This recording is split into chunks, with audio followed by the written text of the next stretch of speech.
Hi, good morning. Good morning. ആരെങ്കിലുമൊക്കെ മറന്നിട്ടുണ്ടാവുമോ എൻ്റെ ആ ഗുഡ് മോർണിംഗ് ഒക്കെ? ഞാൻ രാവിലെ എഴുന്നേറ്റ് വന്ന് ഇവിടെ വെറുതെ സിറ്റ് ഔട്ട് ഇരിക്കുവാണ് കേട്ടോ. ചേട്ടൻ നടക്കാൻ പോയേ. എനിക്കാണെങ്കിൽ കുറച്ച് നാളായിട്ട് ഭയങ്കര ജലദോഷം ഇങ്ങ് വരുന്നില്ല, ഉള്ളിൽ പനി ചെറുതായിട്ടുണ്ട്. തണുപ്പടിച്ച് കഴിഞ്ഞിട്ടുണ്ടെങ്കിൽ അതങ്ങ് കൂടും. ഇന്നലെ ഭയങ്കരമായ തൊണ്ട വേദനയായിരുന്നു. രാത്രിയിൽ ഫാനിട്ട് കിടന്നതിൻ്റെയാണ്. ചേട്ടന് ഫാന് കൂടിയേ തീരൂ. ആൻസൂട്ടിനും ഫാന് വേണം. പിന്നെ ഞാൻ മാത്രമായിട്ട് എന്തിനാന്ന് വെച്ച് ഞാനവിടെ മിണ്ടാതെ അനങ്ങാതെ അവിടെ കിടന്നു. അങ്ങനെ ഭയങ്കരമായ തൊണ്ടവേദനയാണ്. രാവിലെ എഴുന്നേറ്റപ്പോഴത്തേക്കും ഒരു രക്ഷയില്ല. അതുകൊണ്ട് നടക്കാൻ പോയില്ല. പിന്നെ വേറൊരു കാരണം കൂടിയുണ്ട്. എന്താണെന്നറിയോ?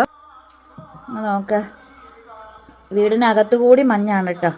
ഇതിപ്പോൾ ആ ഫോണിന് ഇത്ര ക്ലാരിറ്റി ഉള്ളതുകൊണ്ടാണ് ഇത്രയെങ്കിലും തെളിച്ചം കാണുന്നത്. പക്ഷെ മഞ്ഞെന്ന് വെച്ചിട്ടുണ്ടെങ്കിൽ അന്യായ മഞ്ഞ, നല്ല മഞ്ഞാണ് ഇവിടെ. കണ്ടോ? അറ്റമൊന്നും കാണാൻ പാടില്ല, നമുക്ക് ചെറിയൊരു മങ്ങിയ കളറിലാണ് കാണുന്നത്. അപ്പം ഞാനൊരു കാര്യം ചെയ്തു. ഞാനൊരു കട്ടനൊക്കെ ഇട്ട്, ഇന്നത്തെ പത്രമൊക്കെ വന്നിട്ടുണ്ട്, പത്രമൊന്നും നോക്കാനൊന്നും നിന്നില്ല. ഒരു കട്ടനൊക്കെ ഇട്ട് കുടിച്ച് ഇങ്ങനെ മഞ്ഞും കൊണ്ട് ഇവിടെ ഇരിക്കുകയാണ്. ശരിക്കും ഇവിടെ ഇരിക്കാൻ പാടില്ല, അത്രയ്ക്ക് മഞ്ഞ. എന്നാലും ചുമ്മാ